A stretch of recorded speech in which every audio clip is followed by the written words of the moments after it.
Hello and welcome to the pet room. David Bradley here. We've just been rescuing this 2001 8K original machine, and indeed it comes up now.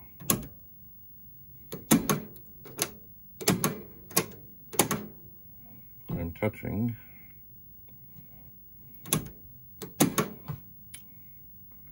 the cassette tape player, which is not responding favorably. That is too bad. Now, what could it be? I don't know. I don't hear anything. I don't hear anything trying to do anything. I'm going to listen carefully.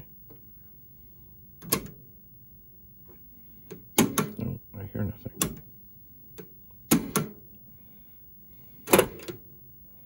And if I look inside, I see nothing. Now it could be, possibly, there's a chance that the belt is toast.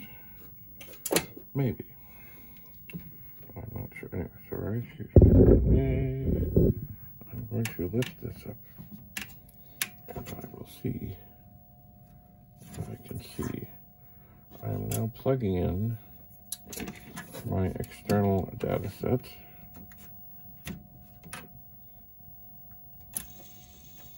Okay, things are happening. Okay. Sorry, so now we're coming down.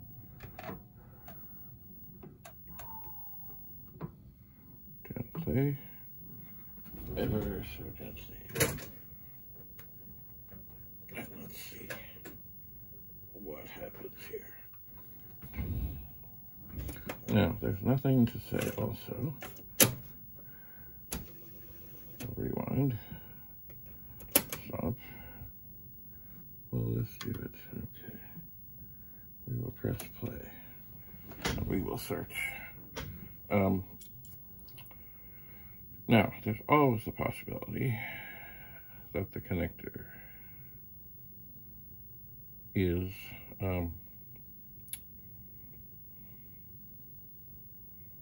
what am I trying to say? Maybe the connector that plugs on needs some deoxit. Okay. So tentatively speaking, this machine, the monitor is good. The keyboard, well, the keyboard, you know what, the space bar is like stuck. Other keys on the bottom row, it's like they've got glue in them. Oh, break. Yeah, it's been slimed by something. Some of them will break free somewhat. It's got to come apart. Like across the top.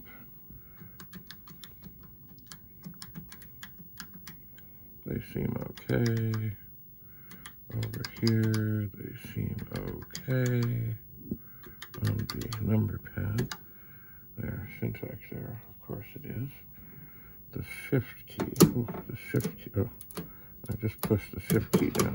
Okay, I guess I got it to come up. Oh man, across the bottom, like that.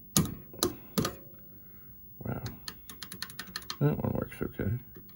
The run stop key works okay. The shift key is very sticky.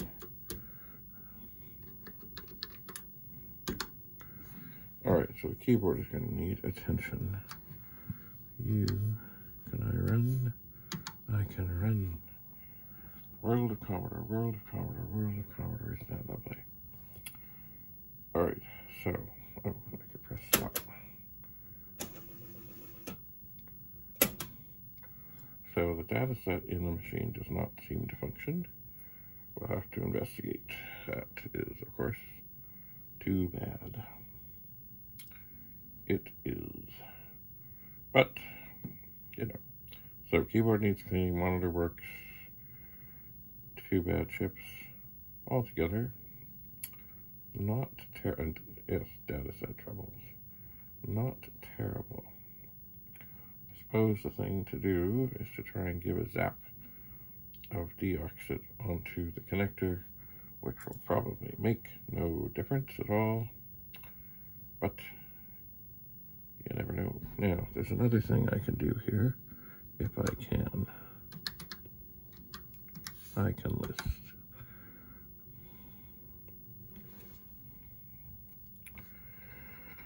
Oh, yeah. How can I do this?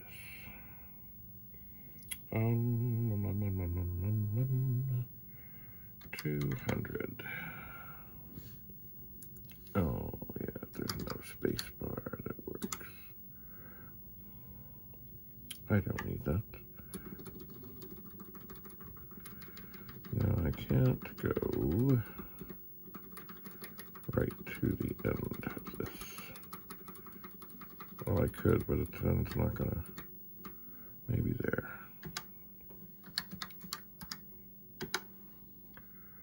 Did that go over? It did not.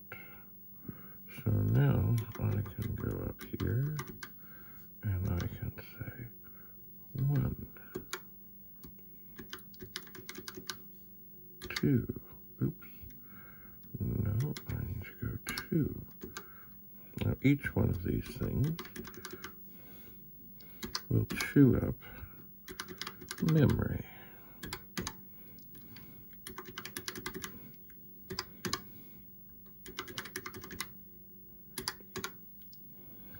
Oops, there we go.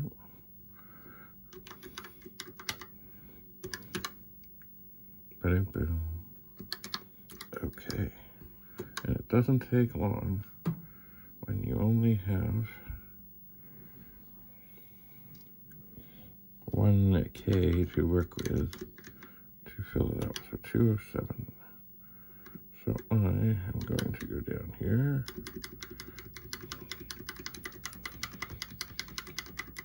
Actually, no, I don't need to do that. I can just like back up a bunch and I can try this out of memory. Okay. And I can back up a few more out of memory. 1, 2, 3, 4, 5. Out of memory. 1, 2, 3, 4, 5. Out of memory. 1, 2, 3, 4, 5. Okay, so it took it. So now we'll put in another X. We're still on the verge.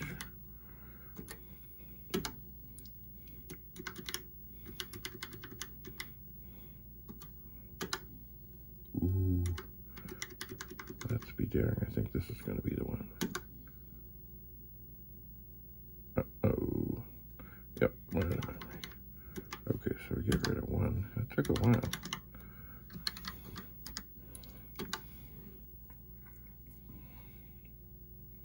Okay, so we have some very big lines. Out of memory in 100. So it doesn't have enough memory to think. 1, 2, 3, 4, 5, 6, 7, 8, 9, 10. Does this have enough memory to think? Yes, it does. It's a funny thing. It can be just on the cusp of good. Just on the cusp. So good. Good, good, good, good, good. So, I suppose what I can do now while that's doing that is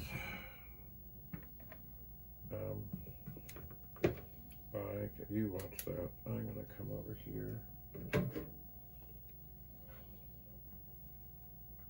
and with tremendous care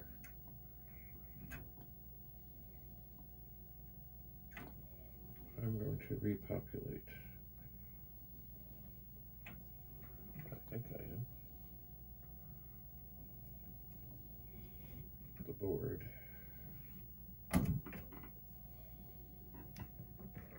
That I used to diagnose all of this.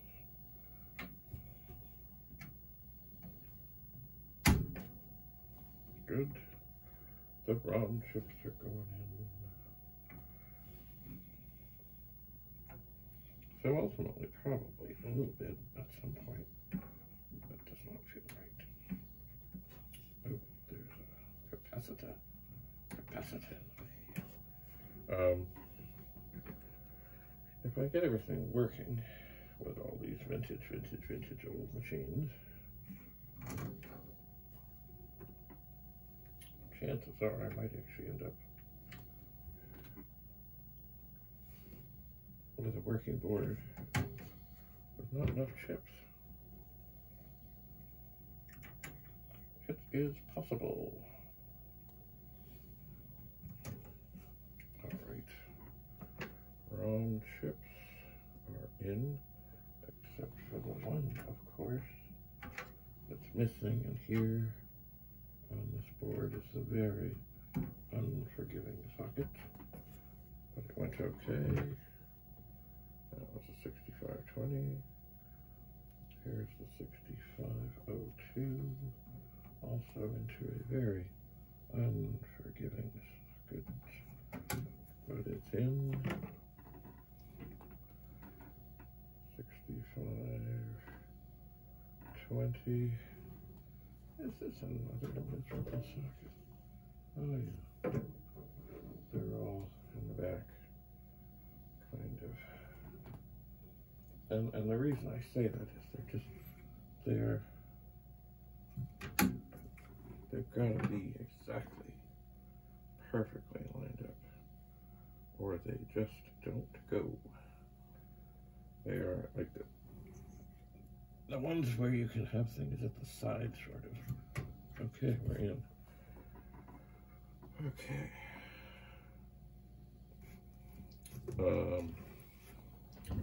So I'm just gonna glance at the other circuit board.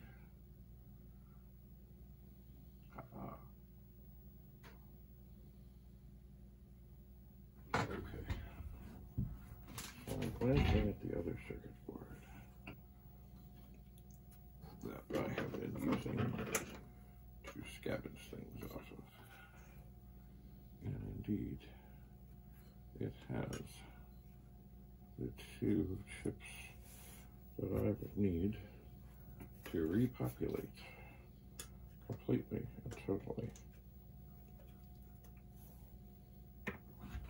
this test machine here. And I would like to do that. I would like to find out right quick if I have any chip troubles. So I'll put in the ROM chip that goes on the very right side. It's in. And then we'll go for the ROM chip in the very back. And it, of course, is in a very unforgiving socket. It is. And it feels unforgiving. Nope, it feels okay. Alright, and then we'll turn this machine on.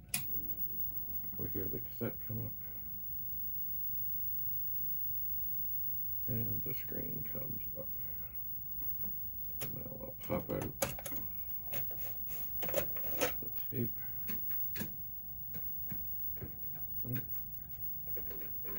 Put it in cassette drive. And if I can do this without, there we go. We'll press play. And we are searching.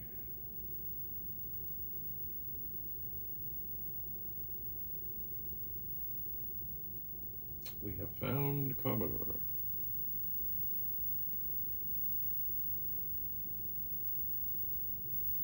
We are loading. And we are running. Much like over here. Okay. So, yeah. So I have the blue bezel machine. This one in front of me that I probably paid too much for and got the box and other things with. Next to it is another one that the board is out of. It's a small, whatever thing. It's the one that works perfectly, but the Datasette, I think the head needs, what do they call it, demagnetizing. And then next to it is one that seems quite perfect and quite dandy and quite happy. Now, if I look yonder, oh yeah, I don't think I can get into that. There is the dusty, rusty, crusty machine, which I know it's working, but I think it too is missing some chips, I think. So the next thing to do, and I'll have to figure out how to do this so we can do this well, is test all the RAM chips in from this machine. And I'll figure out how I can do that so you can see the screen, so you can see all the weirdness, I think. So two machines now are having a little race, doing the World of Commodore thing. And it's going well in the pet room. I have not yet found an old 1977 board that has not been able to be rescued so far. This machine here has BASIC 1 in it. The machine that I'm testing, or that I did do the testing on, also has BASIC 1. The crusty, rusty one has BASIC 2. The blue bezel has BASIC 2, but I know that I'm missing 4 of them. I am, because there were 4 that were bad. And on of the 1.0 BASIC 1 ROMs, I've certainly got 1 that's bad. And, yeah. We'll see what's next. There's another board up on the mantle that I've got to look at. I think it's one that might be needing a socket in a RAM spot, because I think it was part of the chocolate pet that was just tragic. And you know, if I can't find one, because apparently they're a weird size and all, I might, gasp, just solder the RAM chip directly to the board. Do I want to do this? No, I don't. But I might have to. I might. Anyway, thanks for coming to the pet room. I think next will be, it will be RAM testing time. Because I got a lot of RAM chips that I took out of this machine. They're all sitting in the bottom, and they got to be checked. And undoubtedly, there will be some that are defective, undoubtedly. But we'll see. Anyway, thanks for coming to the pet room. Have a lovely, lovely, lovely day. David Bradley, signing off.